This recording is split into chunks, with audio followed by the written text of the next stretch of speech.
5, 6, 7, 8. Welcome to the EX Podcast, where I talk with business leaders, authors, and disruptors on how the workplace is changing. This podcast brings a different lens to the conversation around HR transformation, company culture, and employee engagement. It offers a brand and customer experience perspective rather than a traditional HR perspective. Why? Because companies have to think of themselves as employment brands if they want to attract and retain talent. It is time we put people first to rehumanize the workplace. Simply because leaders who don't care about their employees will eventually be surrounded by people who don't care about their business. Today's guest is Rachel Druckenmiller, founder and CEO of Unmuted. Today with Rachel, we talk about how organizations can better support their people through the COVID-19 pandemic, why it's okay to be vulnerable and show our humanity at work, what's next for organizations as we will eventually transition out of social distancing and shelter-in-place orders. I hope you enjoy this conversation. Because it takes a good amount of time to produce this podcast, please make sure to review the podcast on iTunes, Google Play, Stitcher, TuneIn, and YouTube, as it will help promote the content. If you want me to speak at your next event, get some advice on your EX initiatives, or send me feedback and suggestions for future topics or guests, you can reach me at svincent@exsummits.com or on Twitter at @ex_summits. All right, let's get to it. Hello, everyone. Welcome to another episode of the EX podcast.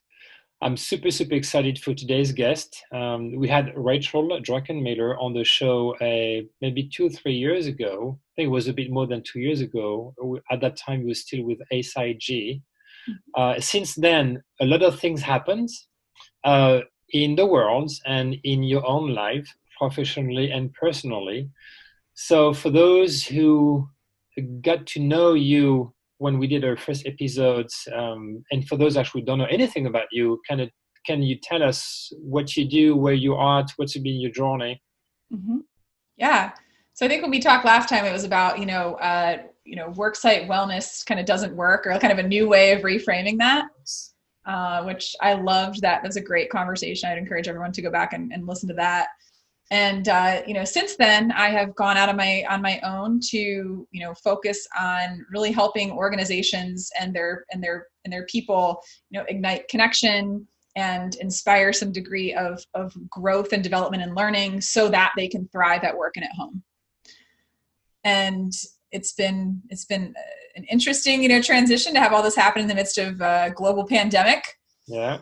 But I'm really finding it to be very exhilarating to have a new challenge. I like a challenge. And so I've really taken that work to, be working with organizations and their leaders about how they can, have greater impact and influence so that everybody can thrive and be more engaged and connected at work. So the name of your company is Unmuted. Mm-hmm. How did you come up with the name, and what that name? What does it mean to you? What does it mean to me? So I was a very shy kid. A lot of people don't believe this about me when I say I was a very shy, soft-spoken child. They're like, yeah, right. Yeah, it's hard to imagine. pretty high energy person now. I'm very comfortable in my own skin. I was not very comfortable in my own skin growing up. And I, loved to write and to sing and really felt things deeply, but did not feel safe to share them with people. I felt like I was putting too much on the line to do that. And so I really felt like I wore a lot of masks. Like I hid myself a lot. I showed up as the overachiever, impressive, golden child, super student, super employee, super daughter, just to see how impressive I could be all the time. That was kind of my goal, is how can I impress people? And then, I went through several different things that kind of helped shift me out of that. One, starting in college, when I just, came back from a semester abroad in Spain and realized, oh my goodness, the world is so alive. What have I been doing?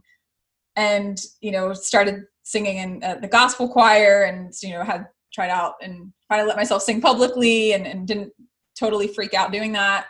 And that was kind of the beginning of the unmuting for me. And then over the course of, I'd say the last 7 years of my career, as a lot of us do go through different assessments and experiences and burning out and, other things like that, that you just come to recognize the strengths you have inside of you, and you get more comfortable with yourself and confident in yourself, and you're less protected. And so that's kind of what's happened. And so I've had a lot more openness and connection in my relationships and my marriage, with how I express myself, whether it's singing in a LinkedIn video, or, wearing a bright pink blazer, or, just sharing my thoughts in a blog post or with a group of leaders. And so I want to help other people do that, to help other people and organizations get unmuted, to be expressed, to speak up and speak out, and to spark goodness and hope and joy and energy in the world, because I think we need more of all those things. And so I see the unmuted life as a life that is expressed, that is alive, that is vibrant, and that radiates out toward others, that kind of brings them into it. So that's where that comes from. That's awesome. And for those who may not follow yet Rachel on LinkedIn, I would highly recommend that you watch her videos. And it takes a lot of guts actually to record and sing. And first of all, you have an amazing voice. Thanks. And it takes a lot of guts and vulnerability as well, just to be able to record and put this on social media. It's one thing to put it on Facebook and share with your families or close members, but when it's just out there, it's it takes a lot of courage. Well, thank you. And I'm finding it, you get to the point where sometimes in your life you're like, I can't not do this. Like, this just, you realize, I went through this incredible group. For any speakers out there, there's an organization called Heroic Public Speaking that I went through about 1.5 years ago. And as an afterthought, I was telling a story about the gospel choir experience and how, I sang the song, and that, was the first time I really felt comfortable doing that. And I put in my script that I was going to sing it. At the very last minute, I was like, maybe I should actually sing if I'm talking about singing. And I almost didn't do it. And then I put it in, and then I sang, and that became my thing. They're like, oh, you're the one that sings. And I'm like, that literally wasn't even going to make it in. That's cool. So maybe, your next career would be in like America's Got Talent or something like this, right? We'll see.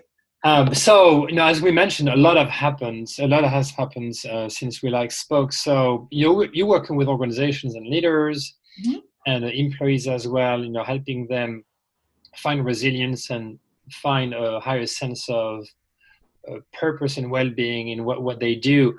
With the COVID and the pandemic, mm-hmm. organizations have been struggling, at a structural level as well as an individual level.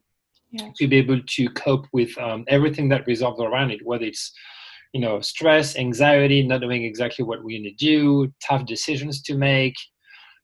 So what have you seen that has been very traumatic and dramatic for organizations, and where do you see a path forward?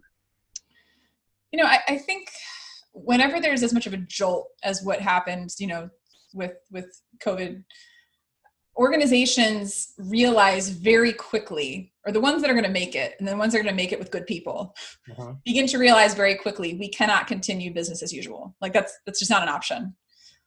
And I remember at the very start, I had several organizations that reached out to me. So I do a lot in like the financial services. So whether it's, insurance or wealth management, investments, accounting, anything like that. And several of those reached out to me and they said, our people are really having a hard time with this. Even 2-3 weeks in, right, of just feeling really anxious and really overwhelmed and unsure if they're going to keep their jobs, and trying to manage, that was the start of managing homeschooling and a household, and spending an entire day with somebody that you were used to just like having a break from during the day and then seeing at night, It's like people are like, I married you, but I didn't want to work with you. Yeah. And so I think that just very quickly became apparent that was going to be a struggle for people. And so what I found happening that was most what I found resonated most with people when I was, started to do these trainings around resilience was first and foremost giving people permission to acknowledge that what they were feeling was normal. Mm-hmm. And to acknowledge that what is and is still happening is that we're going through collective grief and trauma as a global community. And trauma is unpredictable. The trauma experience and recovering from trauma is not linear. It is not something that you can rationalize your way through. And so when people are having all these experiences of being irritable or being reactive or crying, I talked to several people who said, when someone would ask how their day is going, they said, I haven't cried yet today. Like that was a good day. And so just giving them permission to feel those things was first and foremost what people needed. They needed their employer to just acknowledge this is really hard. And if you're not feeling like you're performing at 110% right now, because you're now trying to manage 3 other jobs you didn't have before, that's okay. Because what a lot of employees have been feeling is if I say anything, I'm next on the chopping block. Uh-huh. So I'm going to struggle silently. I'm going to be less productive. I'm going to be more irritable. I'm probably going to communicate less with my team because I don't want people to know what's really going on. And so it has this ripple effect, this really negative ripple effect. And so I think, organizations that decided to say, hey, we're going to have the conversation and here are our resources, for instance. I don't think it's an EAP Band-Aid situation where we can just say, we have an EAP. Like to the therapist. Call a therapist, but we're not going to change anything. Like, no, the structure of work needs to change. Yes. So that this idea that work only happens from 9 to 5, organizations quickly realized, well, maybe not. Maybe it's not the number of hours worked. Maybe it's the product. Maybe it's the output that matters. Uh-huh. And so then I see organization give people more flexibility to say, look, just get the work done. If you got to homeschool your kid until 11 a.m. and you're working from 11 to 7 or 11 to 8, okay. But at the end of the day, do we really need to maintain an 8 or 9 hour workday if it's really a matter of, is the work getting done? It's a valid point. So I saw that thing, happening, and organizations caring in a way I have not seen them have these conversations before, recognizing anxiety has been an issue in organizations for a long time, right? That depression's been an issue in organizations and their people for a long time. It wasn't until this catalytic event happened that organizations realized the scale at which that was happening across their people. Like, I talked to several companies that said our prescription anxiety claims have shot through the roof, prescription claims. And so, part of it, so is acknowledging, offering these resources and offering spaces to have conversations. So I've been doing a lot more facilitated discussions that are more active learning experiences as opposed to talking head for an hour and asking people questions like, you can use so much of the functionality of these video platforms, right? Like I use Zoom mostly because it's easiest. And you can send people in breakout rooms and have a conversation with a group of 3 people. Think about a time you overcame a seemingly insurmountable obstacle. What did you do to get through it? What strengths did you draw on? What resources did you access? Share that story with your group. So now people have an opportunity to connect and then come back out into the larger group. Does anyone want to share anything, any key themes, any overlap that emerge from your group? And then that starts to normalize those experiences and make people feel less alone. So do you think that with social distancing and isolation, meaning working from home, the lack of physical interactions, at least in the same space between team members, do you think that it just created more need, or just the realization that it's actually easy to communicate wherever we are? So you think that all of this actually created maybe a higher need for communication, or is just that the communication was still there, but we just realized that it was more critical than ever before, because we just had to get together to be able to communicate versus showing up in somebody's office or stopping at someone's desk once in a while here and there. What do you think of this? And I mean, the conversation I've had several times with several organizations since this started is we have been trying to push work from home policies for so long, but we got so much pushback from leadership, middle management about whether or not people were actually still going to get their work done.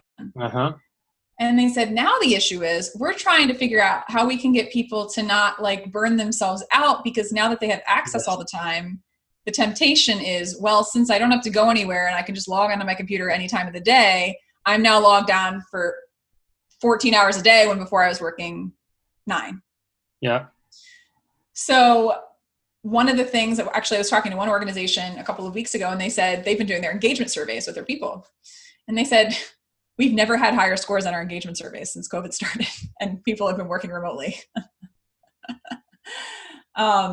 And I think part of that is, again, that sense of autonomy. I mean, Dan Pink talks about that, like in order to, be satisfied in our work, we need autonomy, mastery, and purpose. And so when you treat adults like adults and say, look, we trust you to get done when you need to get done, when it needs to get done. And however you need to do that, do that. And so for some people, imagine people, think about it, people that had 4-hour commutes, 2 hours each way. Mm-hmm. You just got back 4 hours of your life a day. Like, that's a lot of time. It is a lot of time. It's a lot of time. And so one of the conversations that I think has been really neat that's been happening among mixed groups of employees and just among, leadership teams, management groups, is people are admitting things like, I'm taking time to go outside for walks. I'm spending more time with my kids. They didn't have these conversations about that stuff before. No, because they were not comfortable having those conversations. And going back to what you were saying at the beginning as well, the fact that even though there was not a push, but there was a curiosity about working from home, or at least more flexible schedules, but many leaders didn't trust the employees enough to make that step. Now with COVID, they just didn't have the choice. Right. They realized that actually it's not so bad when you treat employees as adults. They can make their own decisions. Most of us are at least motivated by at least work ethic. Mm-hmm. Yes. Right? If not sense of purpose, sense of mission. But most of us are at least motivated by work ethic. So whether we stay and work in the office or work from home, we know that we have a job to do, we're going to do it, right? In addition to that, if you reduce some of the stresses like the commute or having to, thinking about, what I'm going to do with the kids tonight, or I need to find a babysitter because I have to stay, late in the office. So you eliminate all of this, and you are, you provide a place where you offer more flexibility. I think people actually are enjoying it, right? Yeah. I think they are. I think that's one of the things that's increasing their engagement, is that they have that flexibility. I've heard someone say, I'll often ask people, what's been a bright spot in your day when they come onto a call, right? And so they'll type in the chat a bright spot from their day, and seeing people write things like, I got to see my daughter's first steps that I would have missed if she'd been at daycare. Yeah. Like, or I just, my kid, my kid's about to go off to college, or maybe they're a senior and they're graduating from college, and I just got 3 more months to spend with my child. Yeah. Or people have said, I've heard people say, I've lost 15 or 20 pounds since this started because I'm active for the first time in years. I'm finally taking better care of myself. I'm getting more sleep. And so I think the pendulum goes both ways. I think there's people that are really, really, really, really struggling, that are on the brink of, if not past the brink of burnout. And I think there's other people that are using this as a time to reset their priorities and their timelines about what matters to them and what they're going to spend their time focusing on. And paradoxically, I think that we have been able to show more humanity as well through technology connections more than we used in the past. Even personally, I always sort of, like put a wall between my personal life and my professional life. I rarely talked about what I do outside of work when I was at work, but now you have kids running around. It's totally okay, whatever your role is in the organization, to have a kid screaming in the in the backgrounds, or like a dog or a cat climbing on your desk. It's totally fine, right? And people are enjoying it. Yes. Yeah, they're getting, what I talk about is, they're getting to see the soul behind the role. Nice. And so often, we just see the soul, we just see the role, we see the title, we see the tenure, we see all that person's accomplished, we see the authority, that's what we see. We see the suit, whatever. We see that persona, but just from the outside. We don't see the soul. And so what's happening now is at the start of conversations, I mean, think about how frequently prior to all this, that most organizations would start a meeting by doing any kind of a check-in about how people are doing emotionally, about something they're grateful for, about something they're looking forward to over the weekend. Most organizations did not view those things as anything other than a giant waste of time. Yes. Yep. And now they're recognizing, gosh, if we don't address that, people aren't going to show up fully in the things that we're paying them to do. Because if those are blocks for them, if they're dealing, I mean, I was on a call right before this where we're doing a planning session for their group of 80 of their managers coming up, and they're like researchers and analysts, and so they're like, you've got to be really intentional. We ask every question and all that. And at one point, I was asked to repeat a question I'd asked because her teenager was in the background being difficult, and the other one was like doing their piano lessons. So she's like, don't mind the music in the background, which prior to this, I mean, you think of that BBC video where that dad got walked in on, and it was like the most mortifying thing ever. Almost everyone at this point, since COVID started, has had a situation where somebody who wasn't supposed to be in the backdrop intervened, made a noise, interrupted. They had to mute themselves and turn and tell them to shut up if it was their kid being out of line. And so we're getting to see more of the humanity, which for some people who wanted to have that line, who wanted to say, no, I am this person at work, and then it is none of your business what I am at home. I think for those people, this is probably a more difficult transition, because you really can't fully separate the two anymore. Uh-huh. And so I think it's important to have some compassion for people and have a bit of empathy to recognize that not everyone's going to embrace all of what's happening right now. And that's why curiosity, I think if leaders and organizations were to practice and prioritize any value right now, I would say a couple. I mean, curiosity being one of them for sure. How can we, there's a book, a really great book by a guy named Mark Brackett out of Yale called Permission to Feel. And one of the things he writes about in the book is he asks the question, are you emotion scientist or an emotion judge? So if you're an emotion judge, when you have an experience or a feeling, or when somebody else does something, right, we put judgment and assumptions and blame and shame and guilt on them or on ourselves. Like, I'm feeling guilty. Why do I feel this way? Or I feel like I can't focus. Why? And we beat ourselves up for it, right? That's like the judge.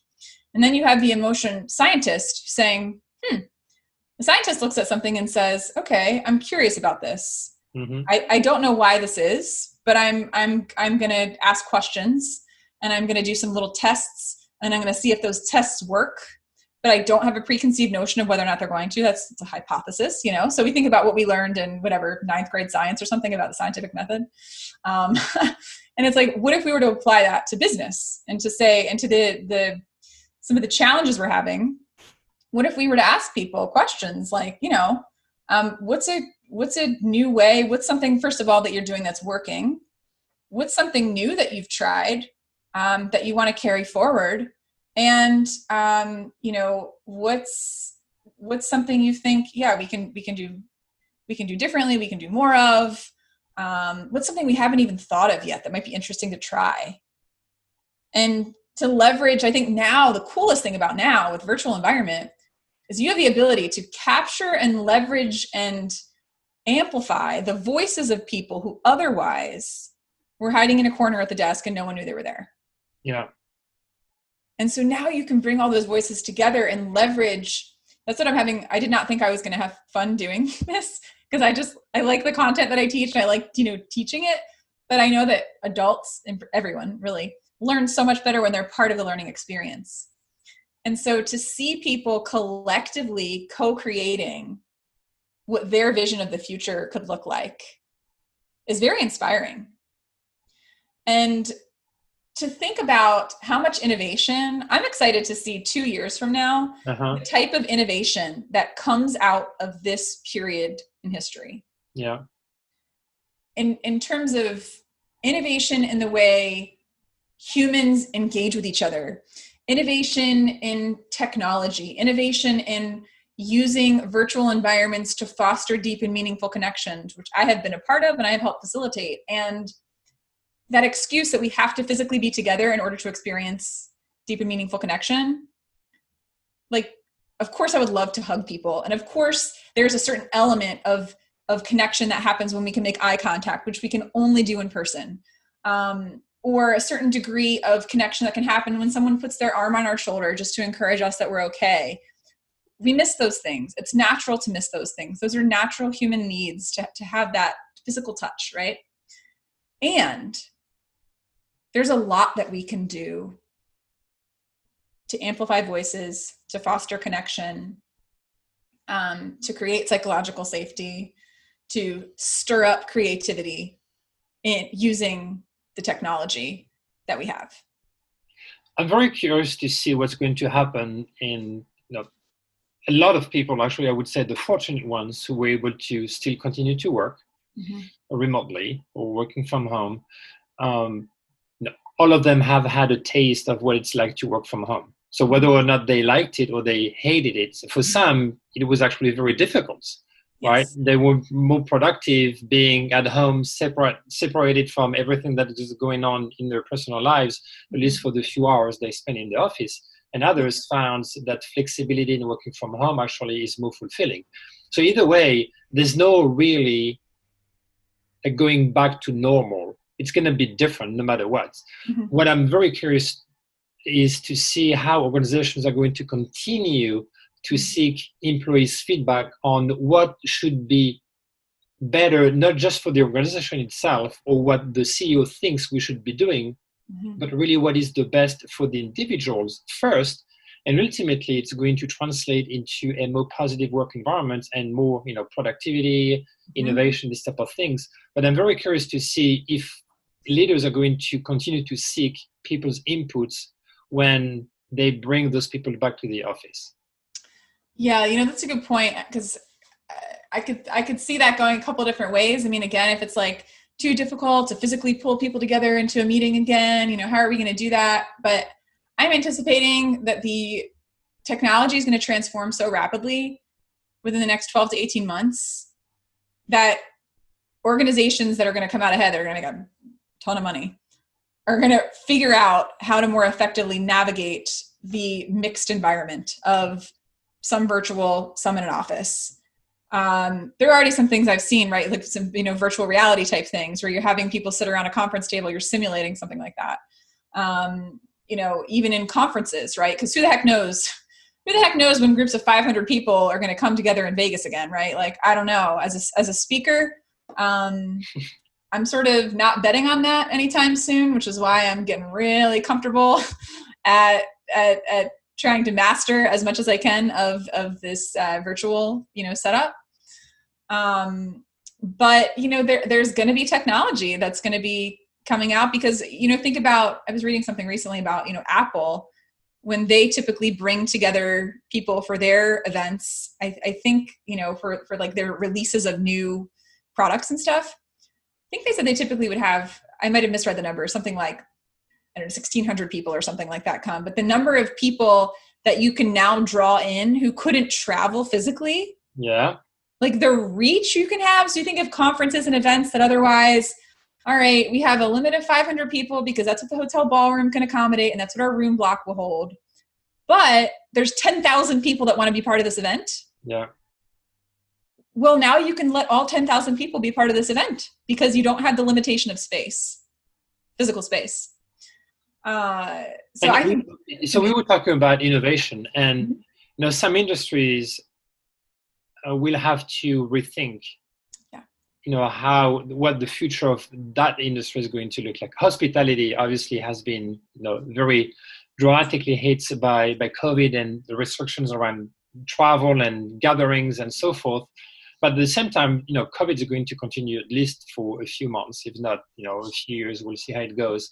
But I think that people will see. So some organizations will realize that, as you just mentioned about Apple, that they can have an exponentially much bigger audience if they go virtual, or a mix of physical and virtual.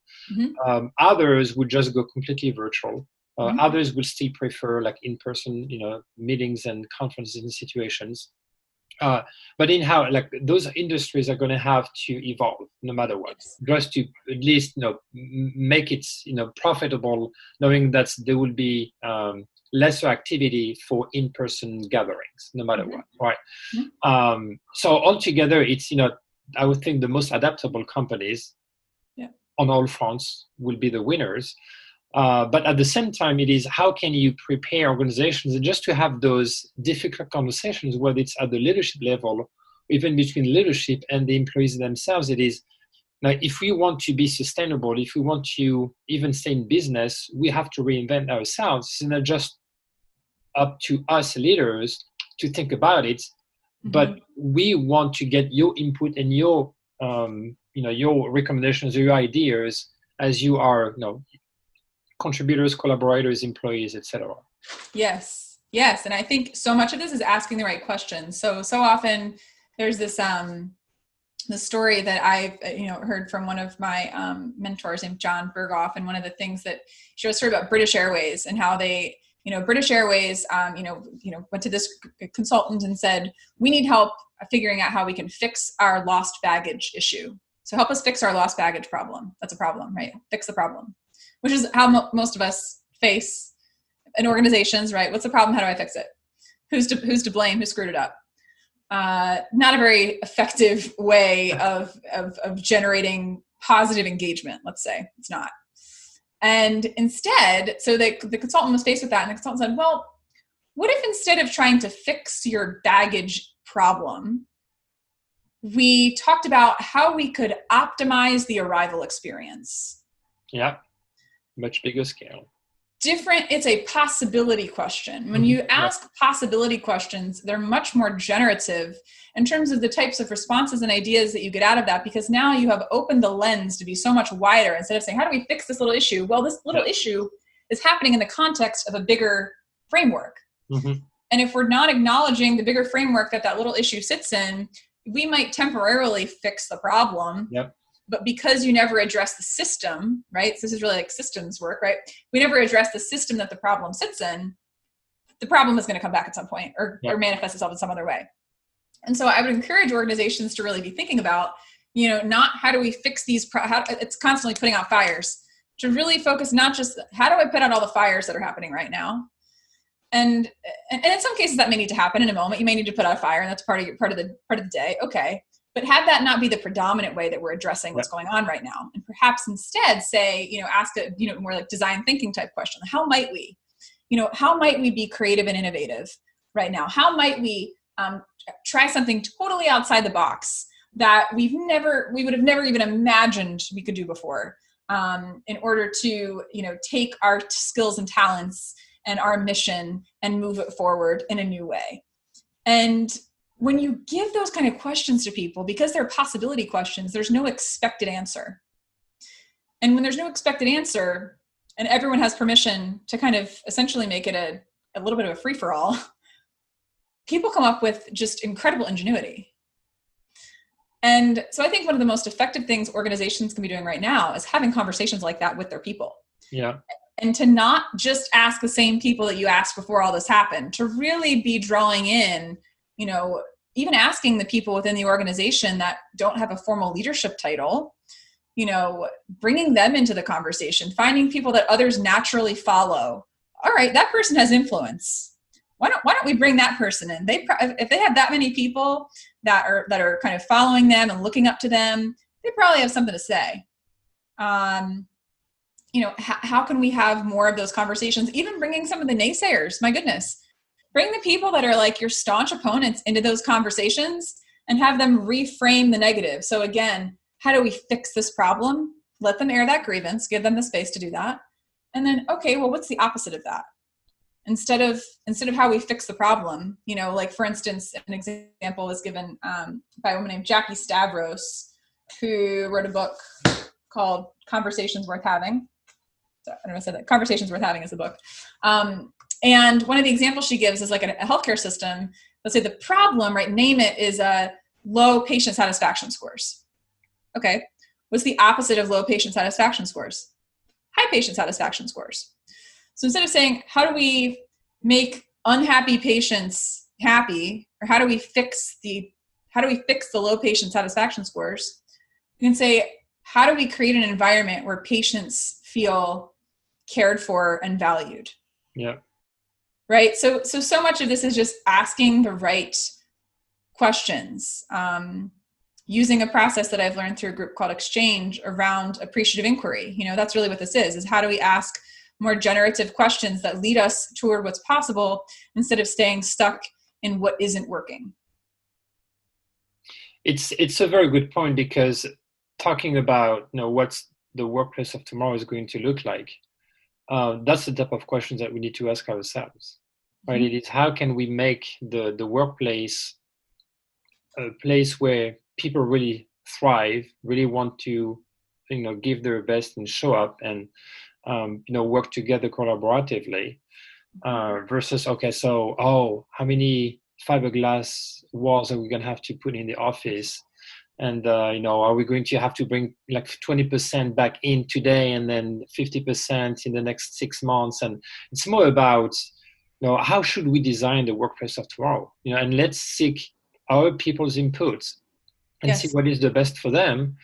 And innovation will, I strongly believe, it naturally come out of it, right? Because people will be more happy, they will be more productive, they will feel that they contribute at a higher level, and then therefore, innovation will come out of it. Great ideas will just come out of it. When people just are sheep and they just follow other people because they have to, and they just have to show up to work with all the anxiety and stress associated with whatever they, all of the baggage that they bring with them. If we can alleviate all of this and make people be productive in whatever situation they want, whatever environment they want. Again, if they do want to go back to work, it's totally fine. But if you would, tough question, if you were to suggest 3 main questions to leaders on how to rethink the workplace of tomorrow, what would they be? So a couple of questions. One, I would say, how might you be creative, supportive, and innovative to your team, to your clients, to your customers, and even to yourself right now? Right. So asking them that. Another question, and again, this comes, out of this community, kind of this design thinking type question, if we, how might we best support each other during this time that elevates our entire community? So how can we come out of this? When we think of community, it's like, who are all the different stakeholders that we interact with and touch, right? So how can we elevate that? And I really think, I would ask the question, what are we doing to even ask this at an individual level and, among the leaders, what are you learning during this time that is, again, something new that you've put in place that's been working that you want to carry forward? What is something you've been doing that you want to leave behind, that you're going to let go of that because that's not working anymore? And, what is something that maybe seems totally outrageous that we could do going forward that would help us more effectively navigate this time? Yeah. I mean, think of all the crazy stuff that we've done in a few months that just a very few people thought it would be possible, right? Oh, yeah. Even just, like shifting. And I've talked to companies of, 10, 20,000 employees, and they had never thought that they will be able to, in such a very short period of time, transfer everybody to remote, right? Right. It can be done. Right. It can be done. It totally can be done. And that's the thing. It's so funny what happens to our timelines, right? When people are like, here's our 12 to 18 month work from home plan. And then COVID was like, psych, here's your 2-week work from home, switch the entire workplace because no one can go into a building plan. Because, and that's the thing, is we have to recognize, and even I would ask, I had a bonus question, which sort of goes back to something I alluded to before, which was, think of a time where you had to pivot. Think about a time you had to pivot and it was totally unexpected and totally out of nowhere, and you did it successfully. What did you do? What did you do in that pivot? Who helped you through that? What strengths and resources did you access or rely on? To remind people, hey, you may not have done this before, but you've gotten through things that you didn't think you could get through before. Right. Right? Like, that's, I mean, as you know, I've had this back injury. I got hit by a car May 3rd. So 6-7 weeks into COVID happening. Super unexpected. Kind of wish it never happened. But at the same time, I could look at that experience and say, well, geez, it's kind of convenient that I already talk about resilience, because now I have another story to talk about what happens when you literally get knocked down, literally, and are not sure how you're going to get back up, and how you do it anyway. And the way that you do it is by asking for help. The way that you do it is relying on other people. The way that you do it is cutting yourself a break and honoring when you have a 20% day, when that's all, because I've had days, Stefan, right, in the past, all of us have had days in the past 3 months where we have shown up with maybe 10%, and that is our best on that day. And other days we've had like 110%. Yeah. And like, man, we just get through that day and we're like, I'm feeling so good and so accomplished. And so I find that we learn so much more when we go through something difficult than when we're just coasting and cruising and comfortable.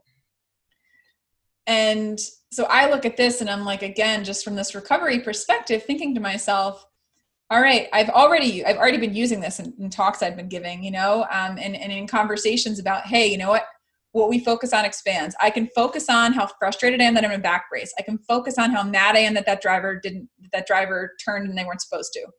I could focus on how ticked off I am that, I can't drive right now, or whatever, right? I could think of a laundry list, or that I, can't sleep in a normal bed, for whatever. I could literally tell you 20 things that I'm annoyed with and frustrated by and upset about and sad about as a result of this injury. But that doesn't get me anywhere productive. All that does is get me to wallow in my own misery. And I let myself have the days when I have them. When I have a day where I'm sad, or an hour or a moment when I'm sad, I let myself feel the sadness. Because if we don't feel it, right, what we resist persists. And so if we don't let ourselves experience the sadness or the fear or the whatever it is, even let it wash through us, right, it's going to show up at another time. And so I'm choosing to look at this and say, this stinks, but you know what? Of all the times for this to happen, I really timed getting hit by a car well, because at least I can still do my work because everything is virtual. And my husband is a teacher and he was home and able to take care of me without missing work, really, in terms of like, he didn't have to go in to teach. So I look at it and I'm like, man, and I think we can look at this whole experience and say, gosh, I wish certain aspects of this stuff never happened because I just want my normal back. And we have to let ourselves grieve the loss of normal. That's part of that grieving process, right? Whatever your version of normal was, if you have not taken the time to let yourself grieve that, you just take a moment and do that. And then you will have the capacity to then say, okay, now what's next? Yes.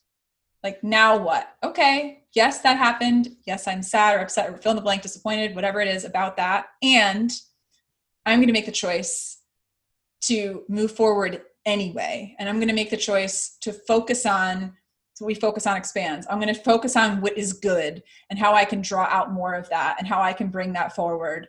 And I think that's one of the things that's going to really help us as we continue to navigate this indefinite timeline of what COVID is doing in our world. Yeah, it's pretty crazy to say the least. So before we wrap up our conversation, let me ask you a few fun questions, okay. And then I'll give you the last opportunity to share some wisdom with our audience. What profession other than your own would you like to attempt? Would I like to attempt? I really like marketing. So I like creating things design wise and pulling things together and the aesthetics of things. So I don't know, something in marketing maybe. What sound or noise do you love? Sound or noise do I love? I love ocean waves, like coming up on the beach and like kind of drawing away, just that sound of that repetitive back and forth. I love that sound. What sound or noise do you hate? Oh gosh, what sound or noise do I hate? Screeching tires. Okay, all right. What's your favorite word? My favorite word, radiant. Oh, nice. Your least favorite word? My least favorite word. I don't really swear a lot. There's certain swear words I just get bothered by. Like, can we communicate without certain things? So I don't know. I don't have an exact word, but. Okay, something that would have a hard time letting go. What is the way for our listeners to follow you and Unmuted on social media? On LinkedIn, just Rachel Druckenmiller, Druck, not Drunkenmiller. And then it's at Unmuted Life on Instagram. And I'm also on Facebook. So if you just search Unmuted, I think it's Unmuted LLC on Facebook. All right, and we share all of those on the podcast notes as well. Any last word of advice or wisdom? So one of the words of advice that I heard at the very beginning of this from a guy who I listen to a lot named Stephen Furtick is he said two things that I'll leave people with. One is that we're not in the same boat, but we are in the same storm. Okay. And every season of struggle has an expiration date. Oh, I like this a lot. So I have carried those with me throughout, some people are in dinghies, some people are in kayaks, some people are in yachts, Yeah. and everyone's navigating this differently, but the storm, it's the cause of it all is the same. And just to recognize that any season of life that's been really, really difficult and challenging so far, we've made it through because we're here. And so we're going to make it through this too. Rachel, it's been, as always, a pleasure to have you on the show and chat with you.